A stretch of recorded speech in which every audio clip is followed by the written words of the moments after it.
All right, good afternoon, everyone in Washington and elsewhere. I'm Erin Sikorsky. I'm the director of the Center for Climate and Security. We're so glad that you could all join us here today. My job is to welcome you to this conversation and introduce CCS to those of you who may not know us. The Center for Climate and Security, we're based here in Washington. We're a solutions-oriented bridge-building research institute of the Council on Strategic Risks. We're focused on tackling systemic climate and ecological security risks. And we really work to break down silos across disciplines to make sure that climate change considerations are integrated into security policy and that security concerns are integrated into climate policy, both in the United States and our allies and partners around the globe. To that end, we are very excited to host this online event today, Managing Unavoidable Climate Security Risks, U.S. Investments in Resilience. I think it's a really timely conversation as we head into what scientists expect to be another summer of record temperatures. We're already seeing unseasonably warm weather hitting in Western Europe, in Asia, and in California just this month.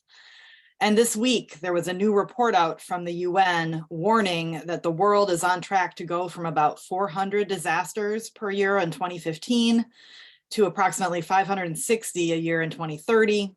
The same report warned that extreme heat waves in 2030 will be 3 times what they were in 2001, and there'll be 30% more droughts over the same time period. So in other words, though mitigation or cutting emissions is absolutely critical to our climate security future, in the near term, adaptation and resilience are also critically important. So today's panel features leaders from across the US government to discuss exactly this, what investments their agencies are looking to make, particularly in the fiscal year 24 budget request, to manage more near-term climate security risks. So that's enough preamble for me. You're really here to listen to all of them. I'm going to quickly introduce all of the panelists that we have and then turn things over to our fantastic moderator, Tom Ellison. We should have plenty of time for questions from the audience at the end. And as a reminder, this is being recorded. It is on the record. And so again, happy to have everyone here. So very quickly, in alphabetical order, we have a great multi-agency lineup for you today. We have Co Barrett, who is NOAA's Senior Advisor for Climate. In this role, she is responsible for providing strategic advice and direction within NOAA to help the agency align, integrate, and extend its capabilities to best provide the climate services needed to address the climate challenge. She's been a vice chair of the Intergovernmental Panel on Climate Change since 2015.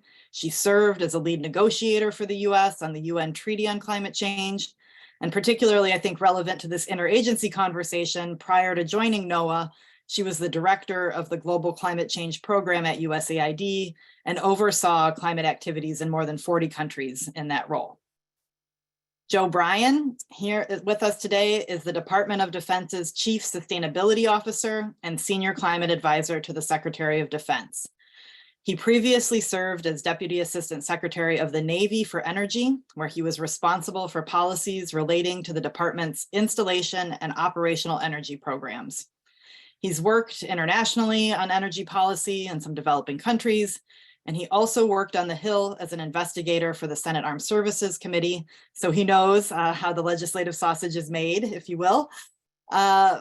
Next, we have Christina Chan, who is a Senior Advisor and Managing Director for Adaptation and Resilience in the Office of the Special Presidential Envoy on Climate.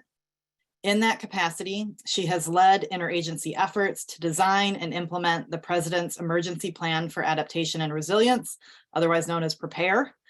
She's worked at the World Resources Institute, leading its climate resilience practice, and in many previous positions at the State Department, including in the Office of Global Change in the Bureau of Oceans, Environment, and Science, and is the lead US adaptation negotiator for the UN Framework Convention on Climate Change, the UNFCCC. Last, but certainly not least, we have Anne Vaughn, who is a Senior Advisor for Climate Change in USAID's Bureau for Resilience and Food Security, or RFS. RFS works with a host of partners to advance inclusive, agriculture-led growth, resilience, nutrition, and water security, sanitation, and hygiene in priority countries to help them accelerate and protect development progress, including against the impacts of climate change.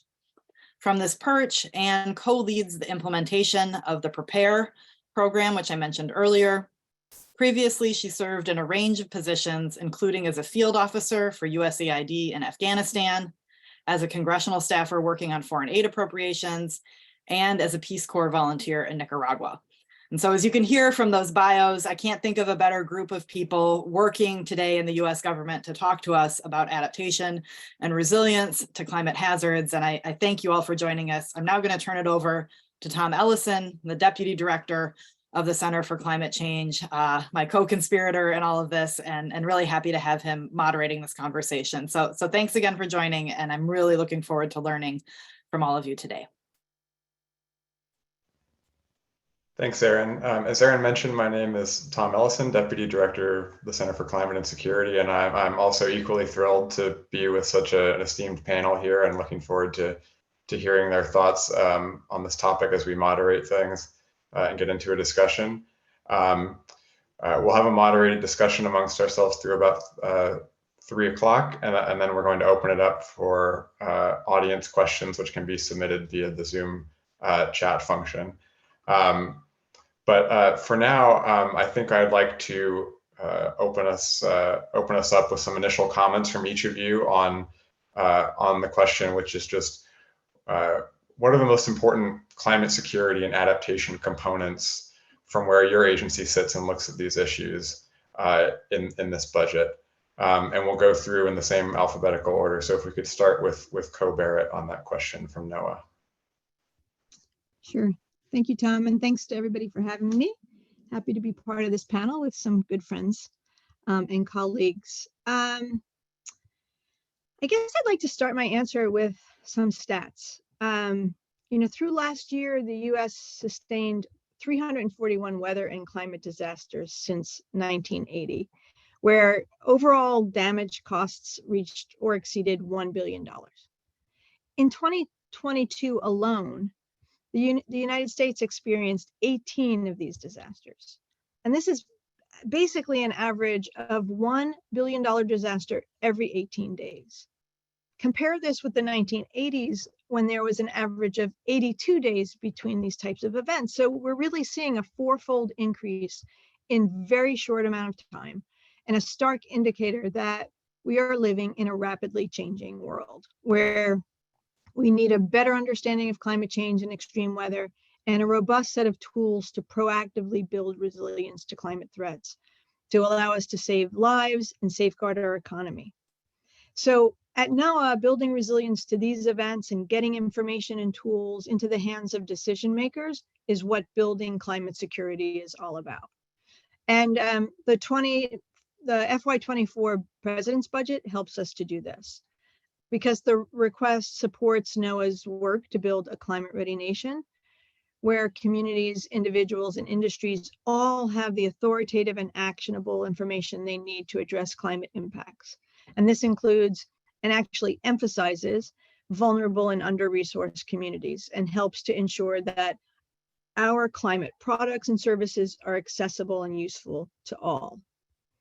Now, the request works hand in hand with substantial investments we received through the Bipartisan Infrastructure Law and the Inflation Reduction Act, which together will allow NOAA to continue enhancing all aspects of our science and service delivery, from strengthening, on the one hand, observational infrastructure to working with vulnerable communities on resilience planning on the other end. So while supporting sustainable economic growth through innovation and collaboration. So the budget includes things like improving precipitation predictions across weather and climate timescales, and this will improve the prediction of high impact weather events, coastal inundation risks, and infrastructure failure. And it will also help to improve understanding of trends in extreme events, climate impacts on marine ecosystems and fisheries, and environmental change in under-observed polar regions. And speaking of polar regions, our FY24 funding request will bolster support in the Arctic, by providing fundamental science, critical national and international services, and responsible management of marine resources in Alaska, the Arctic, and the Central Arctic Ocean, all areas where climate security is of primary importance. And you may know that in recent decades, the warming in the Arctic has been more than twice as fast as the rest of the globe on average. So Arctic communities are grappling with climate change related impacts on subsistence livelihoods and food security, infrastructure and transportation due to retreating sea ice, shorter winters, and a fragile ecosystem. So we're hoping that this NOAA funding will support scientific monitoring and prediction of Arctic systems, development of innovative observational technologies, and enhanced modeling capabilities for sea ice and ecosystems, all while ensuring that these data are provided to users. Important for this work is the need to work with the Alaska Tribal Health Consortium to further develop tribal climate programs and increase support in service to Alaska natives. The FY24 budget request also helps us with our work with commercial fishing and marine resource managers to better use climate science in fisheries assessments and management to address the impacts of climate change on marine resources. Warming oceans, rising seas, decreasing sea ice, increasing ocean acidification, all of these, including extreme events like marine heat waves, are affecting the distribution and abundance of marine species. And it's really incumbent upon us to kind of get information to the hands of folks who need to manage that shift. And then finally, NOAA's weather and climate predictions and information must be reliably delivered to users to impact decision-making and to build resilience. So 40% of the US population lives and works in coastal counties, making a disproportionate segment of our society and our economy, frankly, at increasing risk from such hazards as hurricanes and coastal inundation. So therefore, in the budget, we've requested money to increase our investment in service delivery and decision support for community resilience and preparedness. And this will ensure that watches and warnings, kind of the bread and butter of the Weather Service, reach every community in the path of weather, and will maintain the provision of weather and climate predictions, forecasts, and warnings. Now, these investments are largely domestic, but many of them have application internationally.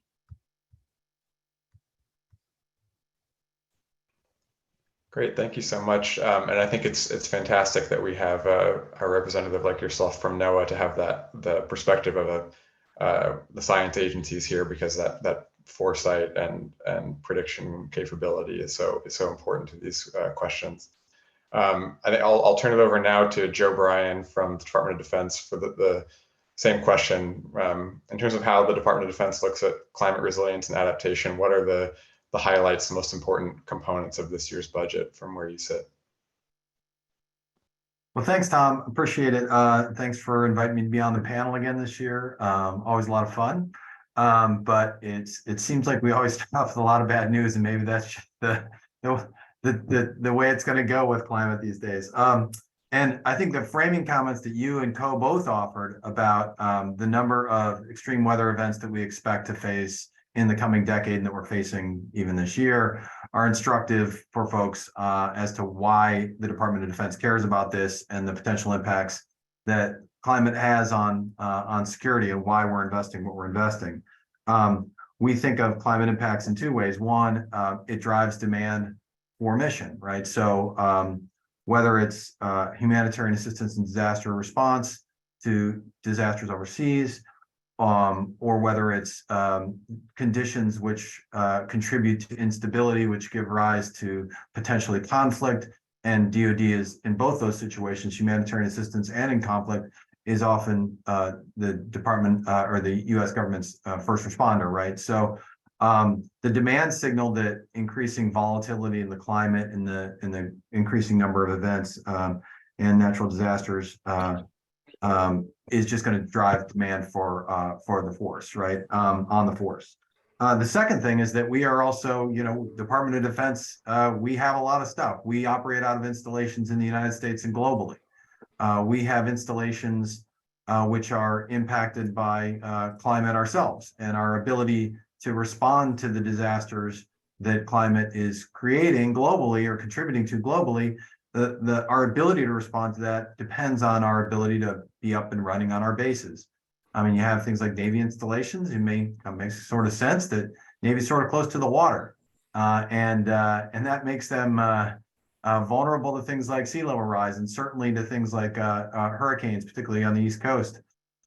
We've seen obviously Tyndall's impact Hurricane Michael's impact on Tyndall, where it wiped out the base and cost us $5 billion and a lot of readiness and capability, and impacted potentially our ability to respond to demands in the force, to Camp Lejeune, where the cost was $3 billion, to Offutt Air Force Base in Nebraska, $1 billion, to drought and wildfire conditions in California, which impact things like live fire training and our ability to actually keep our force ready. So the climate conditions which we are facing already today and that we anticipate in the future, based on all the things that both you and Co referenced, is just going to create an increasing challenge for us.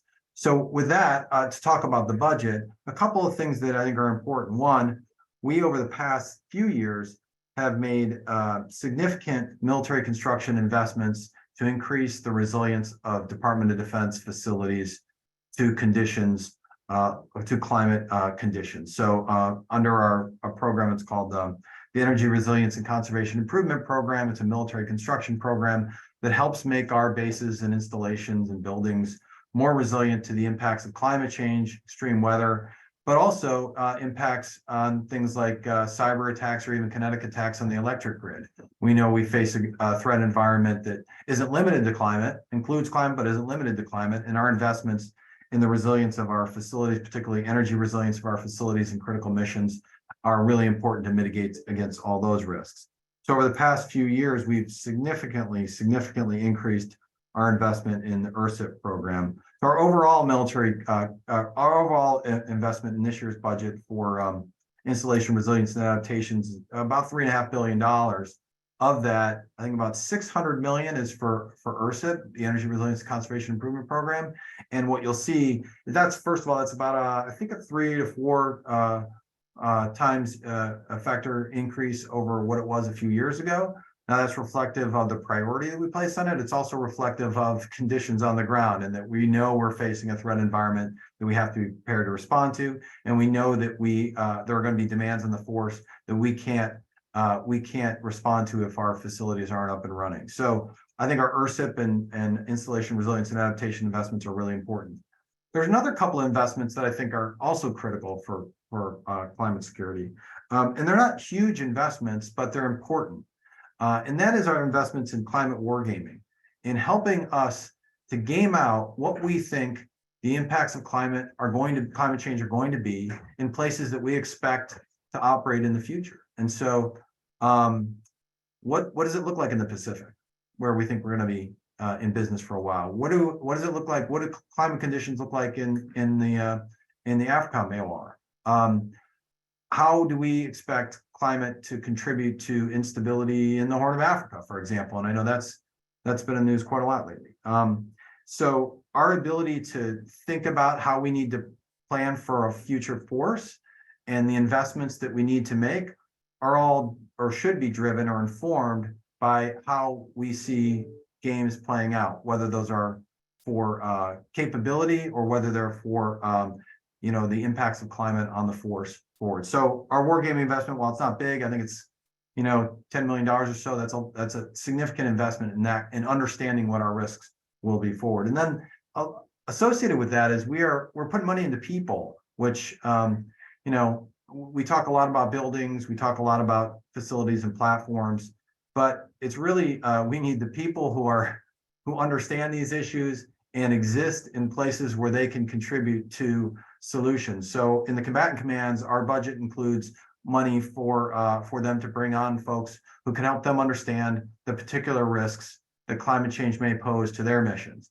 That's a really important investment. Again, that's not the $600 million that we are investing in our URSIP program, but it's strategic investments in understanding the challenge and in making sure there are people there to help us think through how we might solve it. So I think on both those, both on what we're spending to improve our physical ability to be resilient and respond in the face of climate, and also to understand the problem itself. Those are kind of two different ways to look at the challenge, and I think both important investments for us in 24. Thank you for that overview, and yeah, I appreciated the inclusion of both the largest quantity of dollars invested and some of the more qualitatively important things you discussed in terms of wargaming of people. We can maybe follow up on that a little later. But now I'll turn the floor over to Christina Chan to address this question. What the most important components of this budget are in terms of your work with the Special Presidential Envoy for Climate Office working on adaptation around the world. Thanks so much, Tom, and thanks for including me in this conversation. And this would be to complement what Co and Joe have said, because I'm fully persuaded by the arguments they made in terms of why those pieces of the budget are a priority in terms of tackling this climate crisis from a security perspective. I might add then to what Co and Joe said, in terms of the priorities of the Special Presidential Envoy's office when it comes to adaptation and resilience and this budget. As folks may or may not know, President Biden made a commitment he launched in November 2021 his emergency plan for adaptation and resilience, and with a goal to help more than 500 million people in vulnerable developing countries adapt to and manage the impacts of climate change by 2030. Along with the launch of Prepare, he made a commitment to work with Congress to provide $3 billion annually for Prepare. And really excited that this FY24 budget, and it was the goal was to do that by 2024. So this is the first time that we have a budget that reflects that $3 billion level in support of this emergency plan for adaptation and resilience, Prepare. And again, the goal is to help more than 500 million people adapt to and manage the impacts of climate change. It is meant to build on the vast experience that we have across 19 federal agencies. So that would include NOAA, DOD and USAID, those on the organizations on this call. Really the expansive, what Co was referring to in terms of, for example, NOAA's experience in climate information services and early warning domestically, and being able to leverage that expertise and scale it even more in vulnerable developing countries is absolutely key. So I think I'm really excited about the request in the sense of it fully supports the action plan that the president put out in September of last year that's focused on a couple of key objectives across 3 areas. The first is on climate information services and early warning systems. And again, that's drawing on all the great work, for example, that NOAA and USAID and NASA have done in this space, but really scaling it up, scaling it to meet the pretty significant needs that are out there in developing countries. And I'm sure Anne will speak to the work that USAID is doing in this space. The second is around ensuring and protecting our development investments when it comes to agriculture, fisheries, in terms of food security, health, water, and infrastructure, and ensuring that what we are doing when we, for example, are investing in or supporting infrastructure, that it is climate resilient. And the same with food security. I think the previous speaker spoke to, for example, Joe, you were speaking to the impacts of climate change on the Horn of Africa. We're already seeing the impacts of climate change on the Horn. You've got countries that are facing multiple years of successive droughts, and that's impacting other factors to then lead to a pretty significant food crisis in the region. And what's reflected in the FY24 budget are ways in which the solutions by which we can ensure that adaptation options are integrated into the way we do our food security work. And invest in that risk reduction to avoid, or not avoid, but to minimize the impact on future losses and damages. And finally, the third pillar which would be reflected in the FY24 budget, is our use of our US funding to mobilize private sector. And that's both in terms of mobilizing private sector capital, but also in terms of supporting medium and small sized enterprises and entrepreneurs. Again, I think about the African context, where you have entrepreneurs, a lot of them youth, 30 and under, and the ability of our adaptation solutions to help create jobs, meaningful jobs, and what that means in terms of security, from a security and stability perspective, and to invest in African entrepreneurs to be innovating in the space of food security in the context of a changing climate. So those would be the three main pillars of prepare that are then reflected in the budget, which I think are extremely important. Thanks. Thank you, Christina. Yeah, and I think we'll probably hear about prepare throughout our conversation here. So I really appreciate your comments. And I'll turn the same question over to Ann Vaughn from USAID to describe for us the key budgetary components of USAID's work on adaptation and climate security. Sure.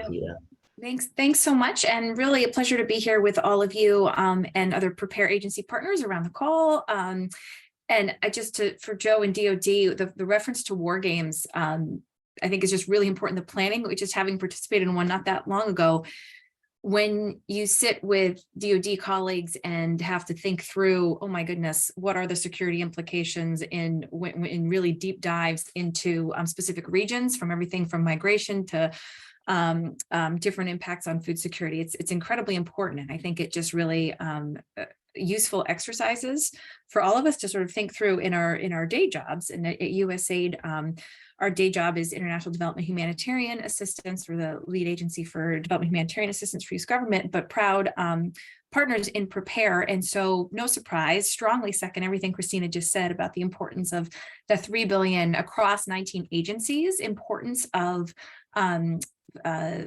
adaptation, and that request in the budget for $3 billion that will help advance adaptation, which has been previously underfunded often, and with the impacts of climate change wreaking havoc on food systems, on water around the world, being able to increase our ability to be able to help communities and countries adapt to climate change couldn't be more important for both the humanitarian development, but goodness, also the security imperative too. So I was going to talk a little bit about some of the places where we see that conflict and security overlap, all under the context of prepare and the need to meet the president's budget request. So about 75% of the places that aid works are already experiencing conflict, and everywhere we work is also experiencing the impacts of climate change. So a lot of what we're doing and what is put forward in the budget request would help us have a direct impact on climate security, which we've seen, and those on the call know, has been collectively undermining national, community, and individual security around the world. And one of the things that we're doing, just sort of for a little bit of a theoretical framework when we look at conflict and climate, in order for us to accomplish our goals, we're having to look at climate security from a variety of different angles, because this is not an easy topic, as you all know. First, we have to think about how we can address how climate change can increase the risk and intensity of conflict, how we can ensure our conflict programs are being climate sensitive, and then how we address increased climate vulnerability that stems from conflict. So what if that sounds a little esoteric, but what that means is folks have been driven off of land because of climate. Well, they can't, if they go live in maybe an area that hasn't been flooded before, but will then be flooded because of more intense and extreme flooding because of climate change, we have just a more compounded problem. So we really have to think through and do some good analytics and programming to make sure that we are helping the communities in which we're partnering and empowering governments to deal with some of these stressors too. We know climate adaptation in fragile and conflict-affected countries is challenging, but it's so important, because if you overlay where there are fragile states, there are also some of the most climate vulnerable areas of the world too. So addressing those issues and focusing on that nexus, and having the budget to be able to address those multiple problems in these highly climate vulnerable and fragile contexts is very important. I have to say though, so we're strongly excited by the president's $3 billion budget request, but since we also are addressing climate security, you have to in an integrated way. There are also a variety of sectors and programs that we're using across the 150 International Affairs account to address security issues that are caused by climate change. So just as one example, in the Sahel, we have a program, and I don't speak French, embarrassed on how I'm going to pronounce this, but the Terre sous vie activity. It's part of something called the Resilience in the Sahel Enhanced Program 2 that aims to improve water and land resources outcomes in Niger and Burkina Faso. So what's happening there, just to do a little bit of scene setting, is in Niger, climate change has caused about 100,000 to 120,000 hectares of land to be lost yearly to desertification. So in addition, the time of planting and harvesting crops is changing. So the time of the year for cattle to migrate from one area to another is also shifting. So then back in 2021, you have herders moving into areas where in September, where fields should have been cleared and already all your crops should have been harvested, but because of these impacts on climate change, you now have cattle going through areas that our farmers are still trying to harvest. Which, I know this crowd knows a lot about pastoralists and farmer conflicts. This is a recipe for disaster if we're not careful. So some of the activities that we've been working on to try to address these type of problems, which we know will be growing with increased climate impacts, is really to try to help address establishing communal guidelines. So you have natural resource protection and conflict prevention built into programming, so we can try to ameliorate some of the tensions that come when we have pastoralists working in areas that are still being actively farmed. So that's just one sort of very narrow example, and then the overall thought that getting behind our excitement about the support from the president's budget request for $3 billion for adaptation for the interagency is pretty exciting. But I'll stop there. Thanks. Great, thank you, and thank you to everyone for your comments. I think so. Now I will turn to a bit of a conversation with some follow-up questions, kind of pulling some of the threads of some of what you all mentioned, I'll direct these questions to a particular person, kind of based on their comments, but also if others have additions or thoughts that come to mind, please feel free to raise your hand or weigh in, because we want to make this as much of an exchange as we can. But I think I want to turn back to the comment on wargaming and anticipation. Made me think, going back to Colbert at NOAA, whether you could speak a bit about the state of how climate science is informing security and foreign policy agencies' budgets and activities, and is that at an adequate place, or does it need to be improved? And if so, how? To have those war games and plans and budgetary investments be well grounded in science. Yeah, it's a great question. I guess I'll start by saying I'm a member of the Climate Security Advisory Council, which was established in 2020 to create a joint partnership between U.S. intelligence community and the federal science community to better understand and anticipate the ways climate change affects U.S. National security interests. And it's just been a really fabulous experience to bring these two cultures together.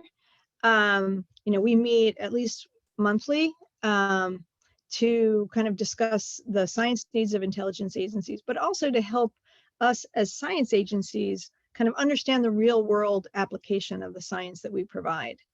And we have actually together, just to go into your gaming example, we have together designed a kind of gaming scenario for climate intervention or geoengineering that we conducted together. And it was really, really helpful to have the two perspectives coming together to look at kind of a scenario. And that group has also established a climate security roundtable through the national academies, where we convene experts from all walks of life, academia, the private sector, civil society, to kind of support the work of the advisory council in kind of anticipating, preparing, and ultimately preventing climate security crises from escalating into national security challenges and threats.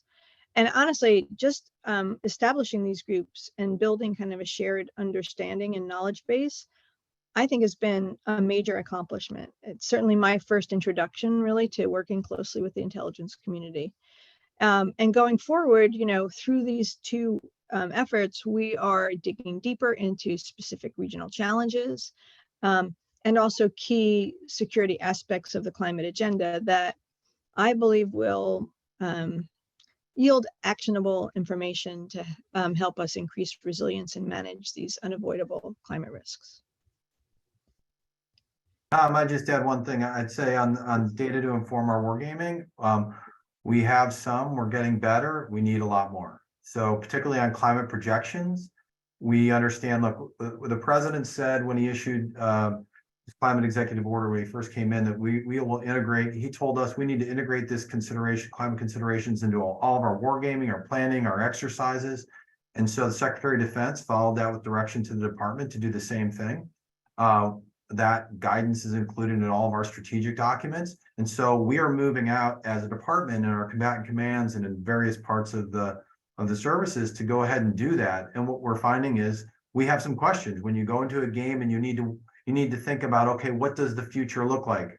You have to go back to folks like NOAA and folks like inside the Department of Defense, places like the 14th Weather Squadron and Navy has some capability. And you have to ask them, okay, what does that look like for us? And I think the truth is that we can do some of that, but we have a ways to go. And I think we got to get better. And we do a lot of collaboration. I was down at the 14th Weather Squadron down in Asheville, North Carolina, just a month or so ago, or a couple months ago, and saw the great collaboration we have with NOAA. And I think we'd all say that, look, we're doing better than we were before, but we're not doing as well as we need to do in order to really understand what the risks are that we might face in the future. And I'll say, Anne, your comments on just the timing of farmer herder tensions is a fascinating example of something that you just, until you sit down around the table and get people like Anne in the room with people at the Department of Defense to think about those dynamics,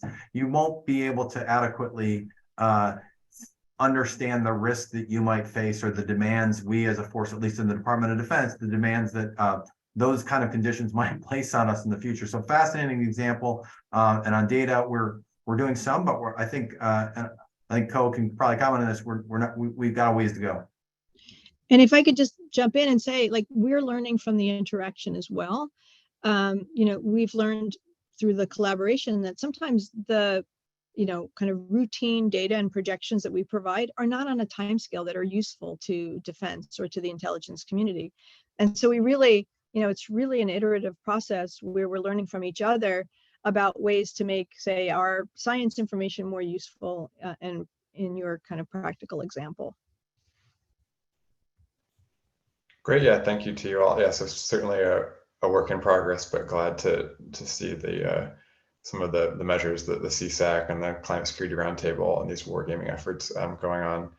And also just a reminder to our audience, I mean, obviously we're not going to have time to exhaustively cover any of these topics, which could take quite a long time on any of them. But if you want to follow up on any of the comments made by our panelists, you can use that Q&A function, and we can follow up on some of them in the latter portion of our panel here.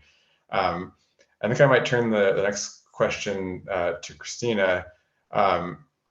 We're talking about adaptation and resilience, and I wonder if you could speak to the role that plays, from SPEC's perspective. How does that U.S. investments in those programs contribute to sort of shaping the broader relationship with climate vulnerable countries? And when we talk about U.S. allies and partners in our broader relationships, could you provide us some perspective on that? Yeah, happy to. adaptation and resilience is probably one of the most important issues for vulnerable developing countries in the global policy space.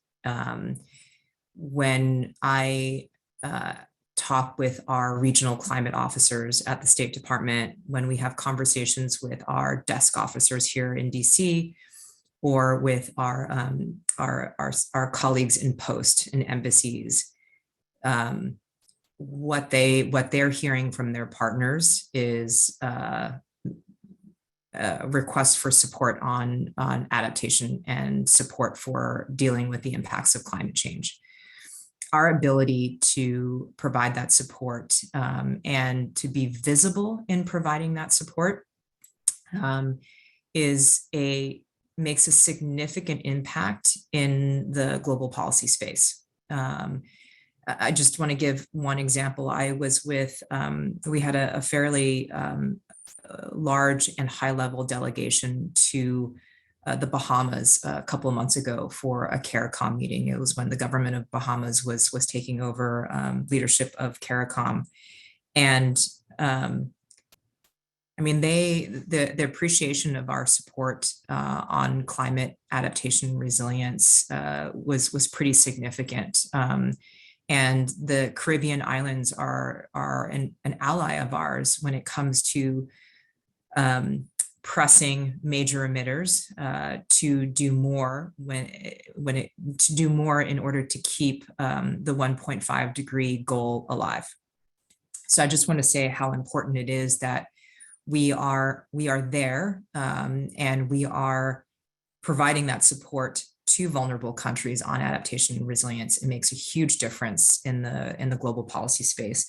But I also, it's not just the dollar amounts. The dollar amounts matter in the global space, but it's also our presence. And I can't tell you how many times I've heard, for example, when I used to negotiate for the climate office at State Department, the appreciation for NOAA's support. I know that Co was speaking a lot about the support that NOAA provides domestically, but you do have an international work, and the appreciation that countries have for NOAA's expertise and the approach by which NOAA works with respect to building partnerships and the whole desire to build local capacity of national Met Service and hydro Met Services, for example, is just so much appreciated. The same goes for USAID and the support that USAID gives to countries from food security and water and health, all the way to our emergent, like the fact that we are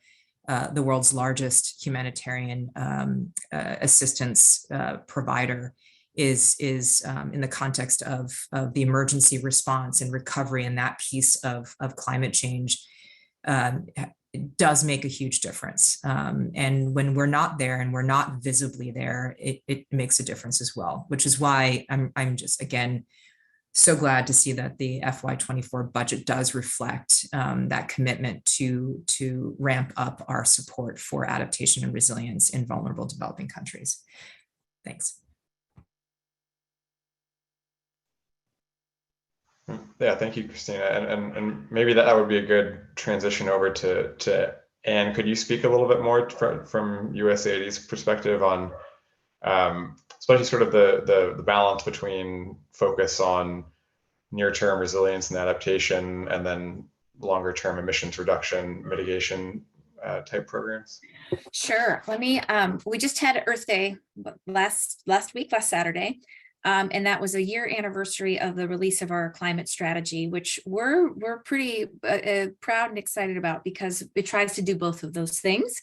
And it's really helping the agency think through both. We have two strategic objectives. One is sort of our strategic one, and it is almost near term, where we need to build resilience. And we have a climate target of helping 500 million people become more climate resilient. And then we have strategic objective number 2, which has a lot of subsets, and I'll talk a little bit about that in the conflict space, but it also is looking at the long term on how we need to do systems level transformation across both building resilience, but also obviously in having just energy transition, so we can have more reduce greenhouse gas emissions and set countries on a pathway that is both helping them build resilience and also being more sustainable and clean. So that's and how aid is integrating that. So we released the climate strategy last year, and I've spent the last year sort of shifting gears and the administrators, we are a climate agency because every single one of the sectors we work in is impacted by climate change, or in some way may impact climate change or create emissions also. But I think at the much of the work that we're doing in terms of on the conflict security, just to kind of go back to that a little bit, we actually have a specific interim result in our climate change strategy that is pushing us to work across assistance types. So there's some DC crowd in the audience today of, we can be very like we use siloed. You're like, I'm a humanitarian, I'm a development worker, I do peace building, and you get very siloed. And that is not the right way to solve wicked, tricky problems. And so one of the things that our climate strategy is trying to do and forcing us to work across bureaus more, to focus more on, again, these complex problems, so that, like the example I just gave with the herders and pastoralists, you're incorporating peace building, you're incorporating NOAA's good climate science and information into our activities. And since the launch of our climate strategy, each one of our bureaus and what we call operating units are have just had to turn in our climate action plans that lays out how we are going to address these short-term resilience and some short-term energy issues too, but are all of the different objectives of our climate strategy. So we can be looking holistically at this problem, and it'll be exciting to sort of see how we can continue to collaborate just within the agency with the expertise that we have across all these different sectors that are being impacted by climate change, how to really push things forward. And just with a foot stomp on the fact that trying to think about how we can support countries in systems transformation so that they can have a more sustainable future, have enough food to eat, have enough water to drink, and be able to send their kids to school in a safe way, all wrapped into one. So it's not a minor thing that we're trying to do, but I think we've got the right strategic sort of vision for us to do that with the climate strategy. If you haven't checked it out, please do. We're pretty proud of it. Yeah, to all our viewers, please do check that out, and maybe we can try to provide that in the chat. And it's certainly great to see the integration of climate considerations across all those buckets, because like you said, you talk about food security or disaster relief or humanitarian aid or development, all of these things are in some way a climate related topic. So so that cross-cutting systems perspective is really valuable. I might shift gears a little bit here and go back to Joe with a question following up on something you said in your opening comments.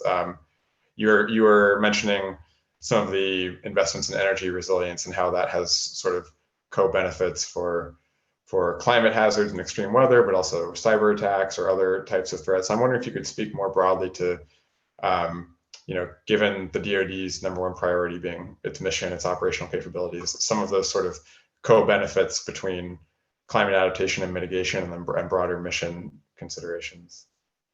Yeah, thanks, Tom. So one of the things we focus on a lot here, and I think it's probably true of all my colleagues and probably true of those of us who work on climate, even in the private sector, is one of the most important things you can do is to align what you're doing with respect to climate with the core mission of whatever organization you're part of. And so for the Department of Defense, our job as a Department of Defense is not to be the most sustainable Department of Defense as our primary objective, right? That's not the primary objective. Our primary objective is to be prepared, to prepare the force needed to defend the United States and our interests, and to fight and win wars if it comes to that. And when we think about our climate objectives, we see those as extremely well aligned with that core mission. And we usually talk about it in two ways. One, I think I talked about a little bit at the beginning, was that, improving the resilience of our military facilities and the critical missions that they house to climate events that might happen, hurricanes, wildfires, making those missions more resilient is good to mitigate the risk of climate change, but it's also good to mitigate the risks that come from adversary action, whether it be a cyber or a kinetic attack, like we talked about. Similarly, as we think about what the measures what measures do we take to improve that resilience? We can do things like improve our energy efficiency. We can bring technologies like distributed generation, solar, batteries inside the fence line of our facilities to ensure that they're more resilient to an event that affects the commercial or electric grid on which we're reliant. And that could be a climate event, but like I said, it could be a cyber or even a kinetic attack. So the things that we're doing to improve our resilience to climate are also things that happen to also be good for helping us mitigate our own contribution to climate. Similarly, we think about our mission, the mission of our deployed forces, right? One of the biggest risks we carry in our forward deployed force is logistics. Even our joint warfighting concept talks about contested logistics being a risk that we face. And that means that we are never going to get a free pass as a Department of Defense to deliver the kind of things that we might need in the forward deployed force. We're going to have people who are going to try and interrupt our ability to get weapons and bullets and platforms and fuel to the force. And one of the best ways for us to mitigate that kind of risk is to just be much more efficient, to not require logistics in the first place. We like to say, you can't shoot what's not there. And so if you can be more efficient as a force and reduce the logistics requirements that you have, then you actually mitigate your warfighting risk. So for us, many of the steps that we're taking to improve to mitigate our own contribution to climate are actually exceptionally well aligned with the primary mission of the department. And that's always important for us because we don't want to argue about the why, we just want to get along with the what we're doing. So folks who support improving the efficiency of our platforms for operational reasons, which we all do, they can get on board the kind of investments that we need to make. Now, one of the questions I think you posed in the advance that you told us is you're going to ask me about a question about like, what are we doing now what are we doing on some of those energy resilience and conservation improvement investments that I said were going to be in the pipeline last year? So last year, I think I was on this. My next question. Yeah. Oh, you can put it off to the next one. I'll shut up. You can go. No. I mean, you go ahead right now. That was so last year we put about, like I said, the ERSIP program as an example has grown quite a bit. It used to be about $100 to $150 million program. It's grown now to be a $500 or $600 million program. Last year I said, hey, we're really stepping it up on this. And I think you guys said, okay, well, tell us what the projects are. And what I think I said at the time was, hey, it takes us a while to do these things. We don't just get the cash and then build the project.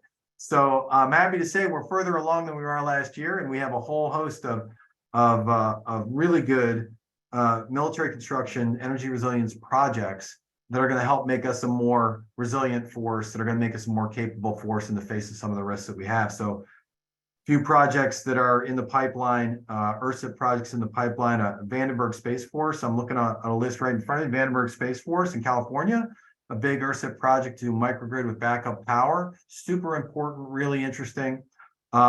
Places like, so that's California, which is an obvious target. Lake City Army Ammunition Plant in Missouri, which produces a lot of the small caliber ammunition for the Department of Defense. A microgrid system there as well, and that's an interesting place from a climate perspective because it's got some climate associated risk with it. We have projects in North Carolina at Fort Bragg, Camp McCall, and Fort Sill in Oklahoma. We have Fort Hood in Texas. So we're spending hundreds of millions of dollars to make sure that the critical missions that exist around this country and that are necessary for us to keep up and running in order to respond to requirements we're going to have or we anticipate having in the future to ensure they're up and running. So we have I can go through a super long list here of projects, but I'll tell you we're making significant progress, and I think it's most reflected in that our top line number last year for ERSIP was about, like I said, $550 million. I think half of that was for planning, or 2/5 of it for planning, and 3/5 for execution, project execution. I think you're seeing that flip, and now we're going to be spending a lot more on construction, less on planning because our pipeline's maturing. So we got a lot of good investments all around the country there, and I think it's good for the force. It's also reflective of this administration's understanding of what climate change means as a risk to the Department of Defense's ability to do our job. Hey, Tom, can I just offer a perspective as someone who is funded by DoD? I don't know if it was ERSIB, but funded by DoD, to produce a tool that's actually more broadly useful for the nation. So folks may know that, with the changing climate, heavy precipitation is a big challenge. At NOAA, we have a precipitation frequency tool that has not been updated to account for climate change. It's kind of a historical look back at how much, how much heavy precipitation we've had and what do we foresee in the future. DoD funded us to add climate scenarios into the tool for every base in the US. Well, we expanded that so that we did it for every zip code in the US. And it's now the first time that we've actually incorporated future climate change into our precip frequency estimates. And it kind of comes about because DoD had this need for their bases that we could then extrapolate and provide a tool that's useful for the nation. No, yeah, thank you. That's a great example too of that. The ways all the agency's activities on this front sort of synthesize and support one another and are really should be integrated in that way. So that's great. You're glad we could help. I might quickly too, if on sort of the framing that Joe used of where we've come from 1 year ago and where we'd hope to be in 1 year from now. If any of our other panelists have thoughts on that front from their agency, are there certain things that would you'd look back on a year from now that would count as sort of a success or good progress in your mind? Might chime in, and I think someone put it in the chat. Christina referenced it in her remarks about the action plan that's in there, and there's things in there, especially since we have online for if you look at the first pillar and the knowledge is power, and looking at how important it is to get knowledge in the hands of people who need it to protect their families, their livelihoods, when they can plant, when you can grow, if you can send your kids to school, if the roads are going to be washed away. Climate information is so important. And yet 60% of the African continent does not have access to early warning systems.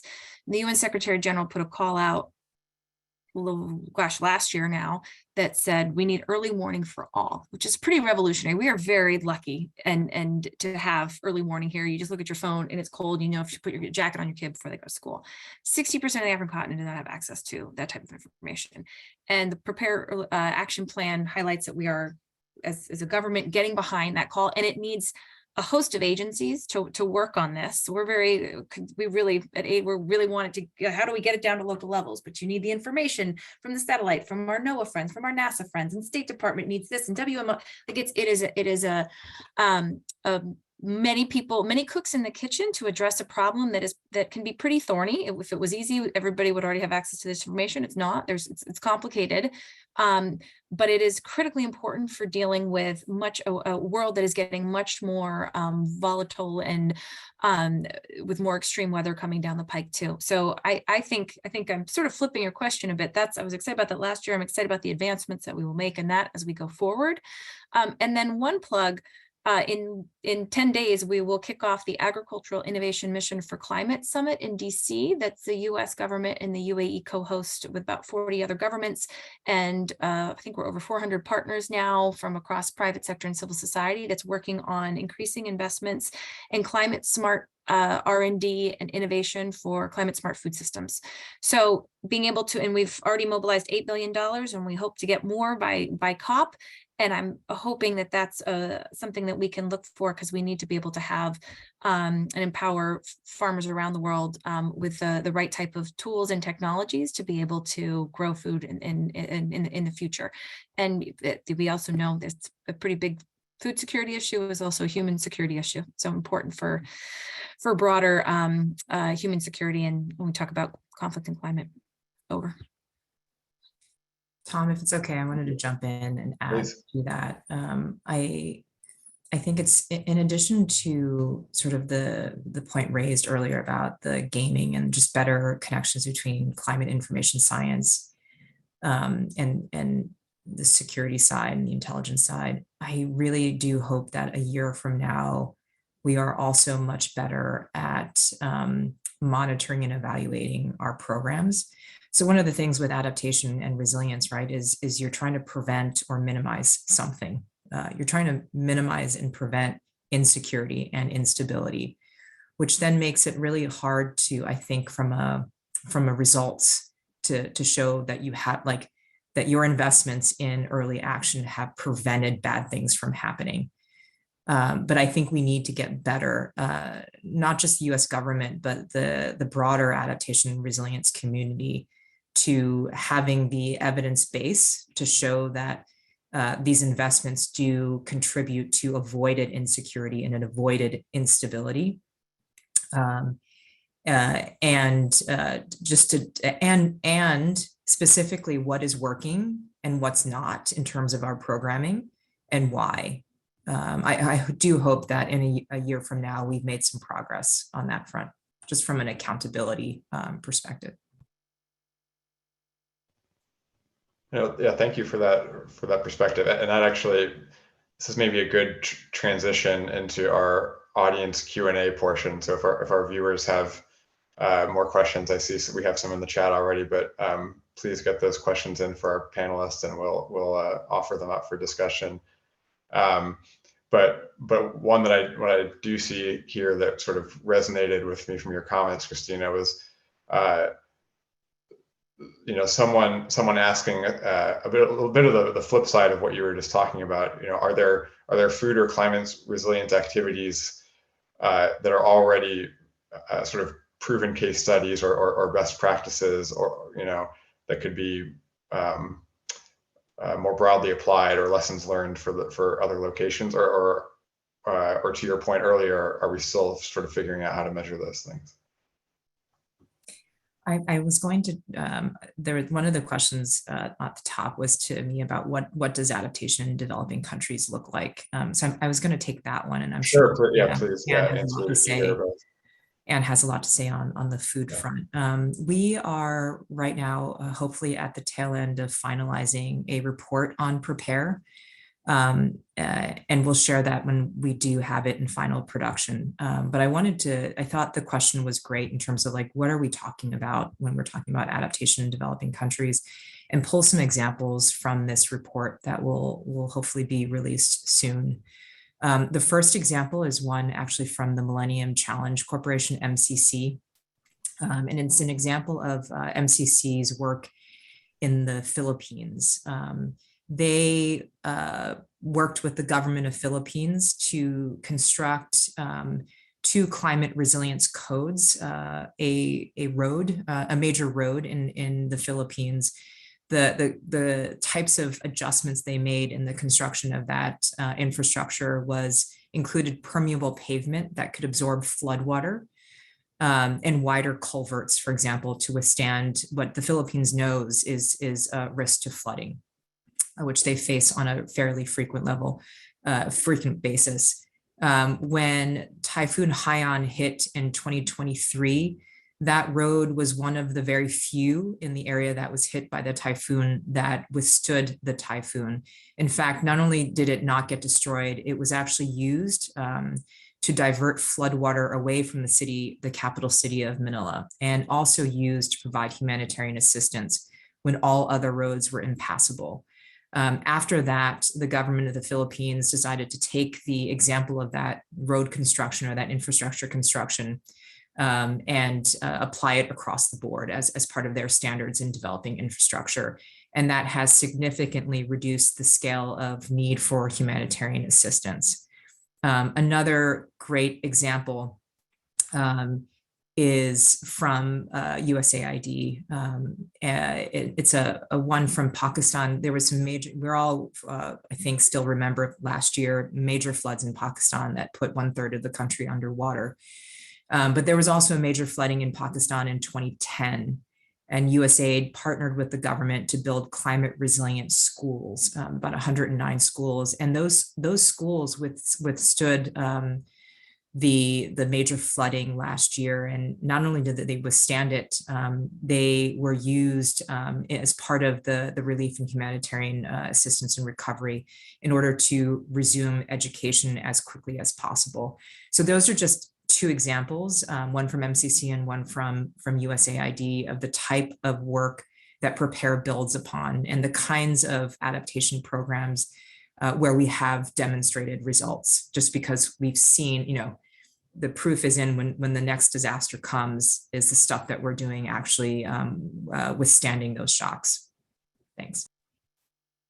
On the food front, because I think Christina, climate conversations feel depressing and downer, but I think appreciate Christina's, there's our success rate. We do know what a lot of solution sets are, and I'll do one quick one on ag and food security per the question that was in the chat. I think with USAID, with partnering with Bill and Melinda Gates Foundation and the Foundation for Food and Ag Research.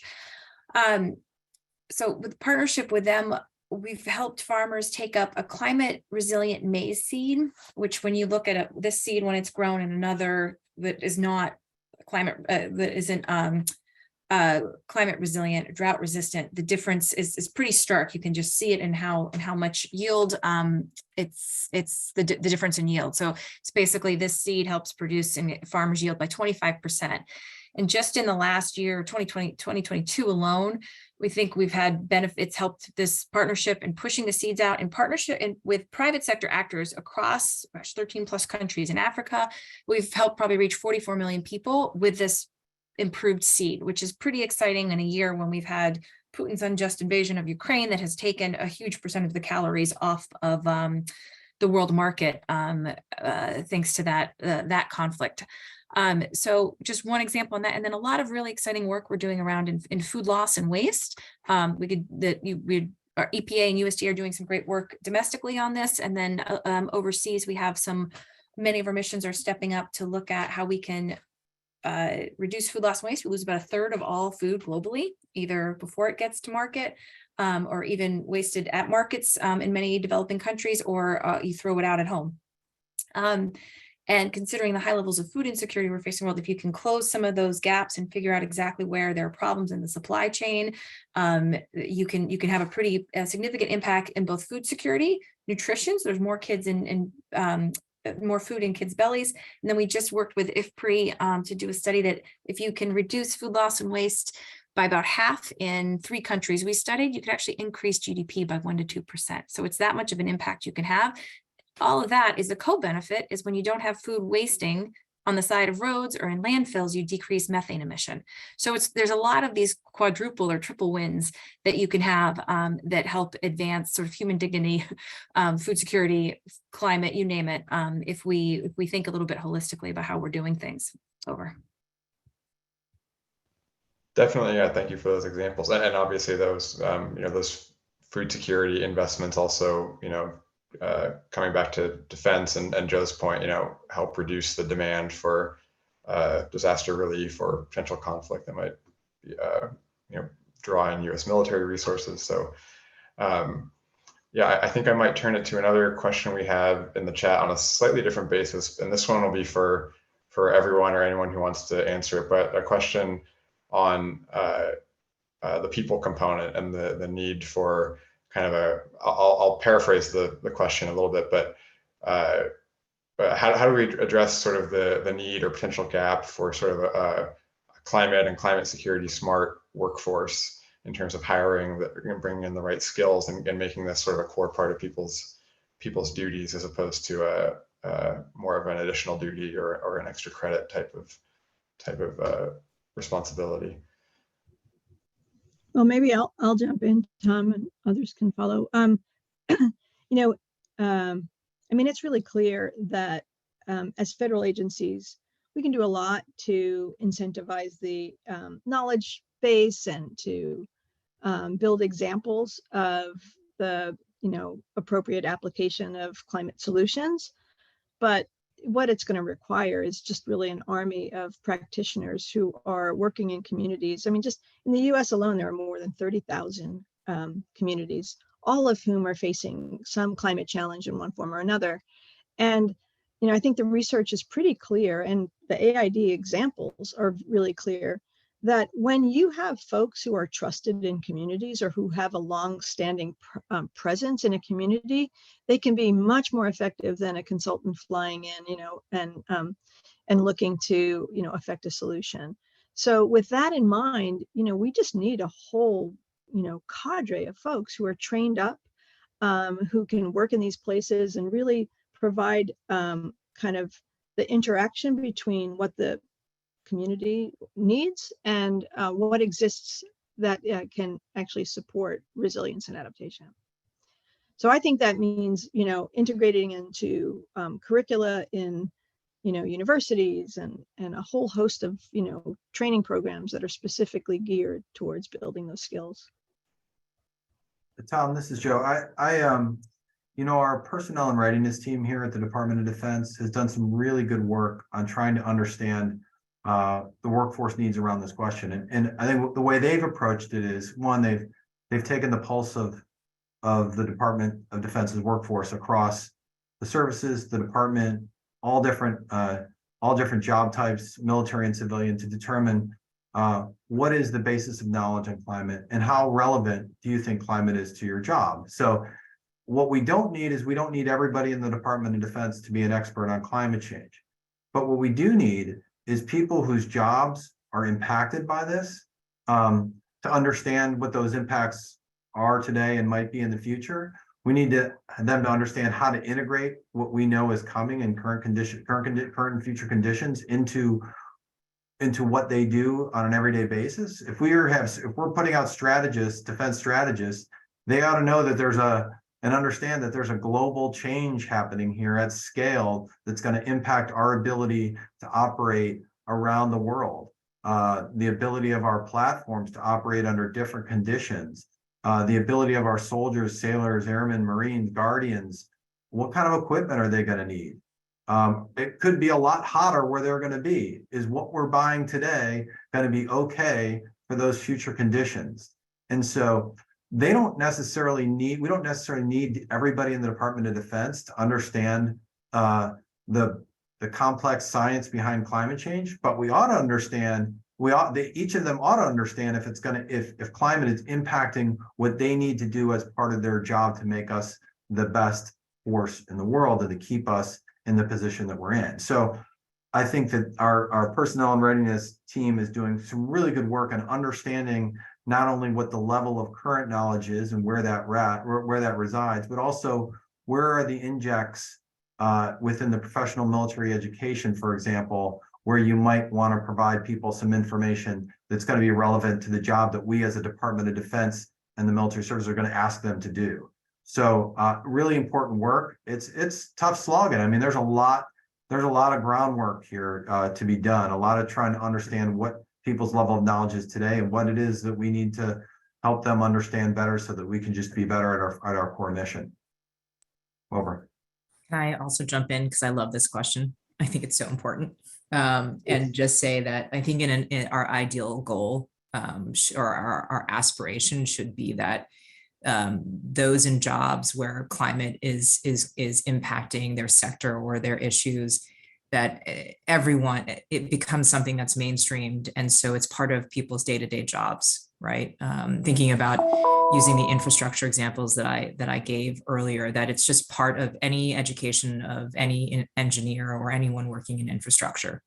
Anyone working in food security it's part of their day-to-day. We're not there yet, right? So the answer to that question for today and right now is we need both. You need the specialized sort of climate experts. I'm thinking just about the State Department in which I sit right now, where Secretary Kerry's office sits.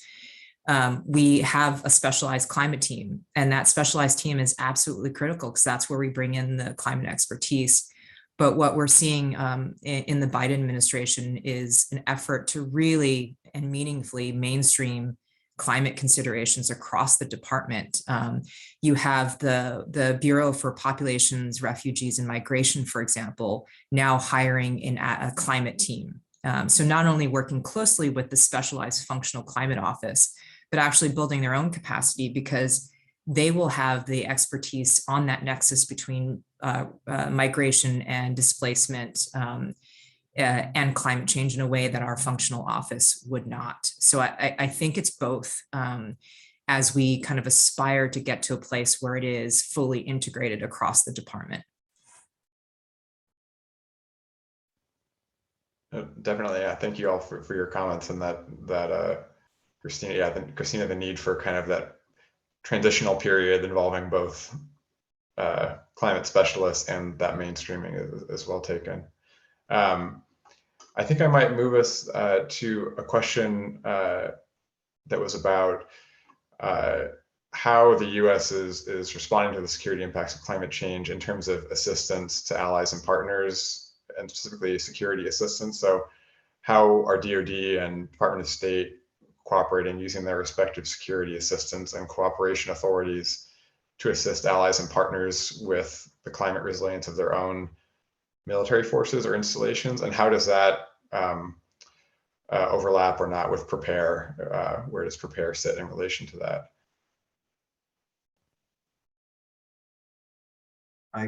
I guess I'll start with that, and I'll start with more of a story. You know, we for the first time in history, the Department of Defense sent an official delegation to the COP this year, and it was really interesting exchange. And I got a chance to lead the delegation, so it was really interesting. And we landed on the ground there, and we as you do at the COP, for those of us who have been there, it's quite a scene. I haven't been to one before, but it's quite an event. And we do a lot of bilateral discussions. So we're sitting down and sometimes with our State Department colleagues and talking to countries. And we talk to kind of, let's organize ourselves into two sets of countries. One are our developed countries, our kind of traditional allies and partners, Europeans and others. And then on the other hand are developing countries or countries, some island countries, some developing countries, some African countries, South America. And it was interesting for our developed country partners. The first thing that one of the first things they would ask is, well, it's really curious that you're here. Why is the Department of Defense here at the COP? And then we would explain to them why we were there, that we see impacts on mission, and that we also see opportunities in the energy transition for us to gain capability by adopting some technologies which are now commercial and available for us to really enhance our ability to do our job. And so the second question they would ask was, why isn't our military here? And so they were surprised we were there. And then when we explained to them why we were, they said, why shouldn't we be here too? Then the second set of countries was developing countries. And one of the things that we heard pretty consistently from them is, particularly for those in Pacific Island countries, they were very clear with us that their number one national security concern is their very existence in the future, given the challenge of climate, right? And they wanted to have a very direct conversation with us about how do we engage with them on this issue, and how can we be their partner on this issue. And I think they also gave us some pretty good advice that we're not the only game in town out there, and there are other countries who are very interested in building relationships with them as well, and that we'll also talk to them about climate. So that's a backdrop to inform a couple of things that we're trying to do. One is, I think some of the folks on the call may know we stood up a program, or actually reestablished a program that existed a few years ago, which is, and it doesn't have a ton of money in it, but it's now called DORIC, and it is to provide, it's to help build those relationships between the United States military and our country partners who may be interested in collaborating with us around climate adaptation, climate resilience projects, particularly developing countries and folks who we may want to work with. So really interesting proposals that are coming in on that from the Pacific, from Southcom AOR, and from some of our allies and partners who actually see this as their primary national security challenge. So the COP example is just a real education for us on that. There's again a very strong appetite for engagement on this for national security grounds, just not always the way in which we tend to think about them. Over. Thank you. That's a very telling example, and especially the comment about climate change being the primary national security threat in a lot of these countries. It's important context to keep in mind. I think I might move us to another question from CCS's own senior advisor and former director, John Conger, who points out in the chat that Congress hasn't fully supported climate finance requests. And it seems Congress has supported on a more bipartisan basis adaptation at DoD. And so the question is about how international resilience investments fared compared to other climate investments, and the extent of bipartisan buy-in for PREPARE more specifically.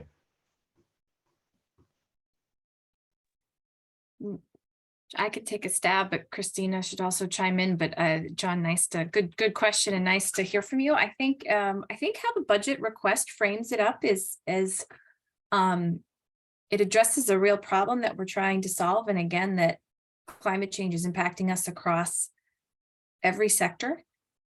Congress cares deeply about different sectors. There's different champions for everything from food security to water, to you name it.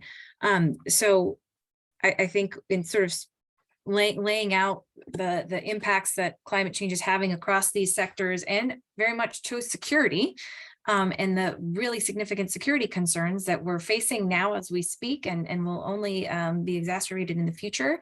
We're hopeful that the Hill will, absorb this. There were some good high-level marks from both the House and the Senate last year for adaptation, specifically that we have an adaptation budget line that were very appreciated last year. That I think because of some other dynamics and around the budget may have changed in the final conference bill. But I think invite you to see how it's framed in the budget request, because I think it speaks to the national security needs that we really need to address with the budget and with the problems that we're facing. Over.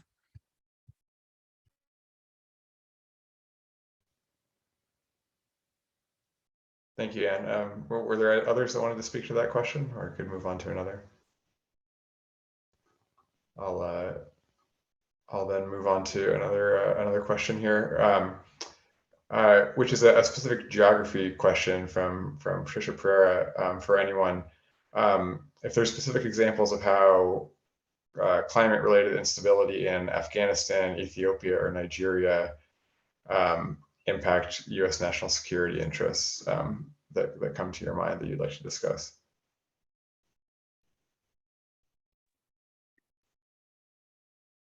I could, Joe, jump in, but I just, I served with USA in Afghanistan from 2011 to 2012. And even back then, some of the energy work that we were trying to do was intense. And there is the big push. It's hard for,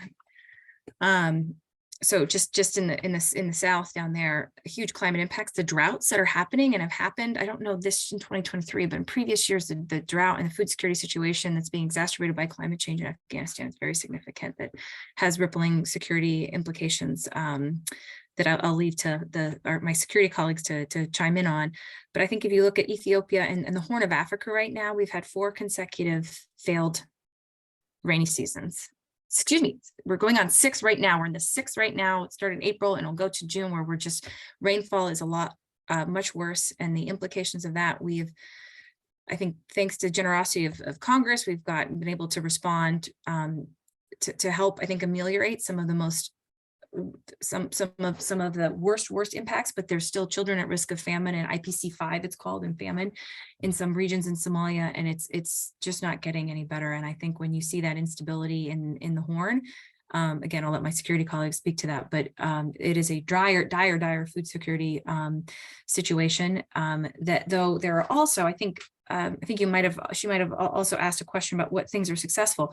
We have really great evidence of, in areas in Ethiopia under a program called Prime, working with pastoralists, where we had and were able to show our investments in building resilience, that even though there were shocks like worse El Nino and greater drought, that communities in the areas where we were having interventions did better than communities that had no interventions at all, and were able to withstand shocks more. So we have pretty good data that shows if we can respond, we make it easier for then those communities. Also, not there's still effect. It's still I'm not saying it's easy. It's still hard for many of these communities, but that you don't lose all your assets and you don't start from zero every single year. But that's what many communities are facing, is just shock after shock after shock, and it's really hard to stand back up again when you're just when you face, again, this 6 failed growing season is pretty unprecedented.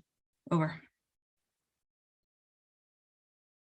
Yeah, I mean, look, I would kind of point generally the conditions on the ground in the Horn of Africa, and just say that the combination of drought and extreme events that aren't drought, but that are too much rain in a very short period of time on a place that has been dry for a really long time. Those conditions and all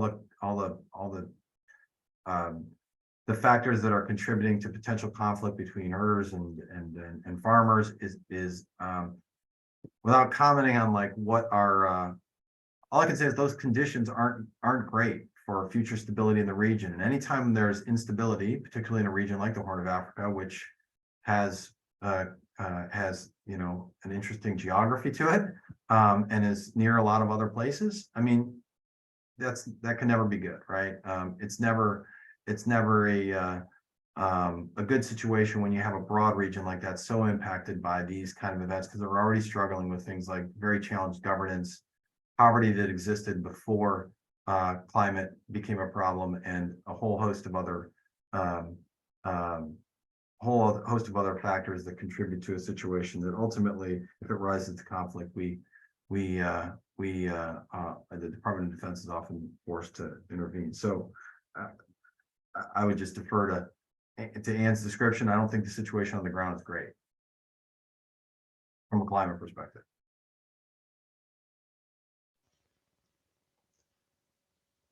Great. Well, thank you to you both, and to all of our panelists. I think we're coming up on the end of our time here, so we want to respect everyone's time and start to wrap things up. But thank you to all of our panelists, Ann Vaughn, Christina Chan, Co Barrett, Joe Bryan. Thank you to all of our audience members for tuning in for this really insightful and wide-ranging and important conversation. And yeah, it really speaks to the need to align those existing and new resources all together towards these really dire threats that from climate change that we've all just discussed, and the interconnectedness of all these different agencies' missions and interests. So with that, I'll wrap it up. Thanks again to our panelists and our audience for their questions. We hope it was informative, and we really look forward to engaging with all of you further in the future on these issues. Thanks, Tom, and thanks to everybody on the panel. Enjoyed it. Yeah. Thanks Thank so you. much, everybody. Take care. Bye. Bye. Thanks, everybody.